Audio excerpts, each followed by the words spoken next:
1969 Chevrolet Camaro Z28 DZ302 intake manifold. A few years back, I bought a couple of engines at an estate sale.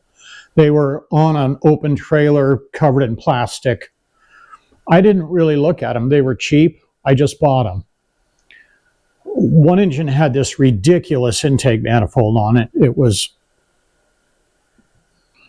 I think it was a Chinese copy of a Super Victor or something, but the engine that it was bolted to was pretty much bone stock. So this was bolted to what turned out to be a 70 or 71 LT1, I think, out of an El Camino. And it had never been apart. It had a fiber cam gear, standard bore, standard main, standard rods. Just never been apart before. And this was bolted to it. So there's the Winters Foundry mark. And as you can see, it's legit. 1969 Z28 DZ302. Now, a couple of problems that it had. This hole had been stripped out, and somebody had tapped it for 1/2" 13. And then they probably just drilled a bigger hole in their thermostat housing. I made a threaded sleeve that takes it back to the proper thread, put that in. So that's all nice and flush and way stronger than it was originally. Back here is the coil mount. This is supposed to be 5/16 18. Again, this was all wallered out. So I drilled it and tapped it for 1/2" 13. And we need to make a bushing for this one to choke it back down to 5/16 18. Then what we're going to do is bee blast it, clean it up, and see what we have to work with. I don't see any cracks. It doesn't appear to be warped. Not a bad intake manifold. These are actually, a lot of people will tell you that this was the model for the Edelbrock Performer RPM. They do look quite a bit alike. So if you're wondering what I'm going to do with it, here's the problem with these intakes.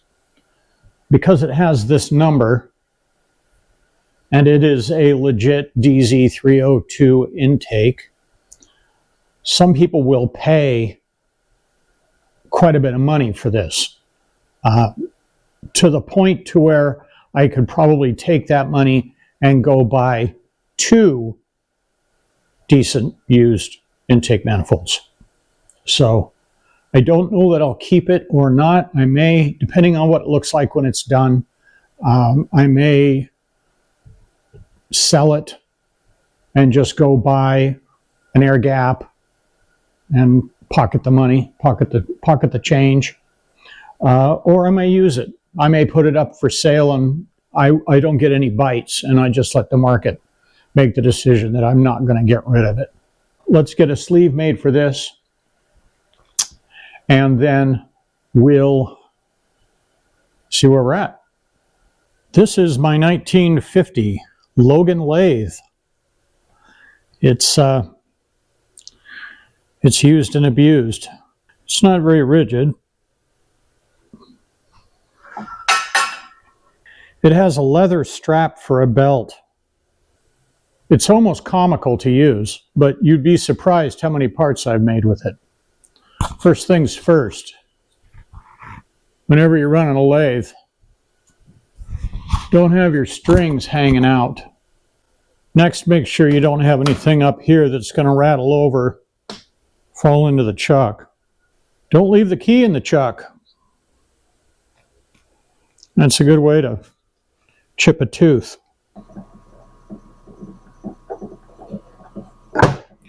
So the first thing we're going to do is just get something started with a center drill. let the drill know where the middle is. I have to go pretty slow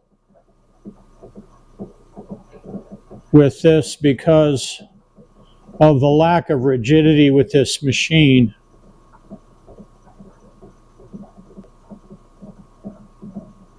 Once I get started, I can start pushing.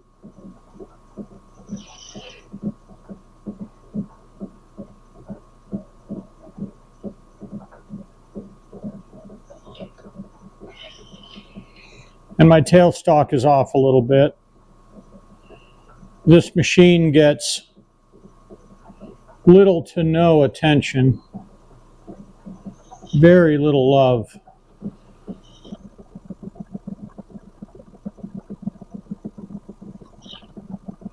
That should be good enough. 5/16 18 tap, or 5/16 18 internal threads ask for a 257 drill. You want the flutes of the drill to be at 3 and 9 o'clock. I don't know how sharp this drill even is. This machine is so gutless that anything more than about a 3/8 drill, if I push it too hard, it'll just stall the spindle.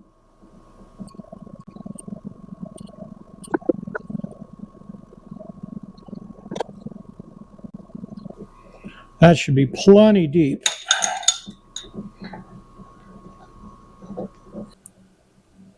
Put a little bump on it here.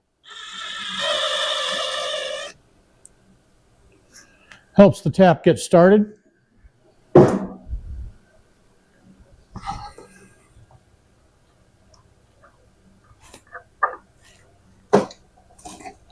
Now this machine doesn't have enough power to power tap, but I do kind of just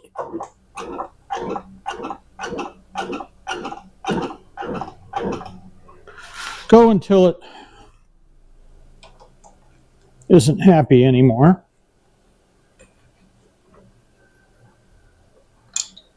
And then I just get all this out of the way.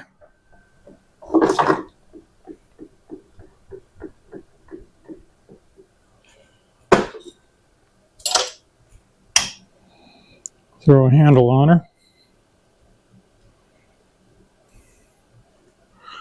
Lock my spindle.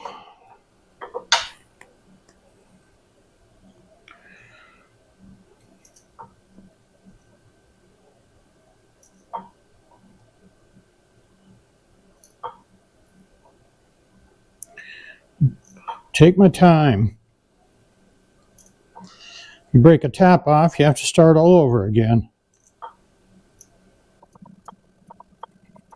If your tap feels like it's starting to tighten up, you might be packing some chips in the bottom.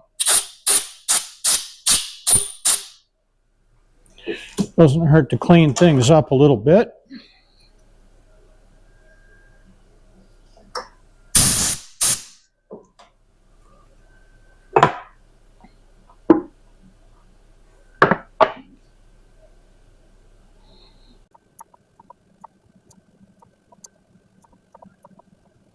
Okay, so we've got our little threaded sleeve made. And I've got a basic nut and bolt. What I'm going to do is use the nut and bolt as my driver.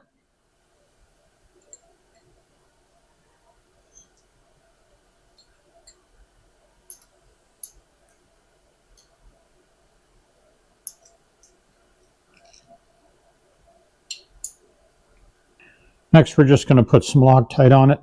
This Loctite is 100 years old and very, very runny for some reason. It's probably been frozen a dozen times out here, but and we're going to run her in as far as it'll go.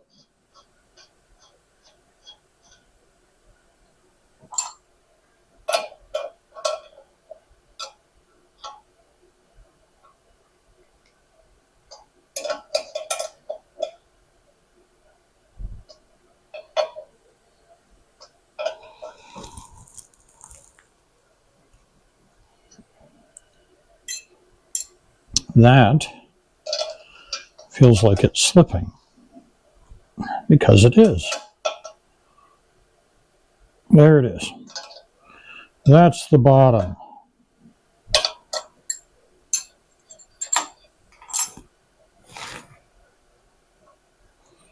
Wipe my blue Loctite mess up. So what we're going to do now is just plunge that little proud spot off.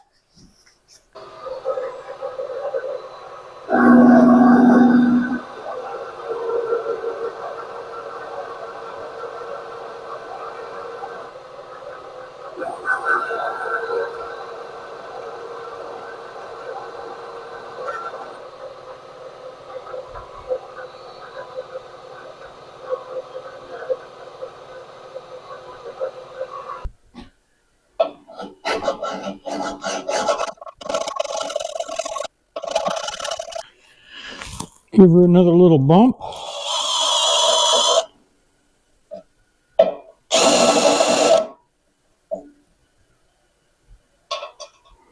And if my bolt goes in, which it does,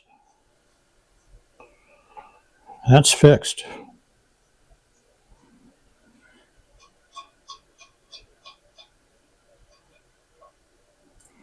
Let's get to cleaning this up now.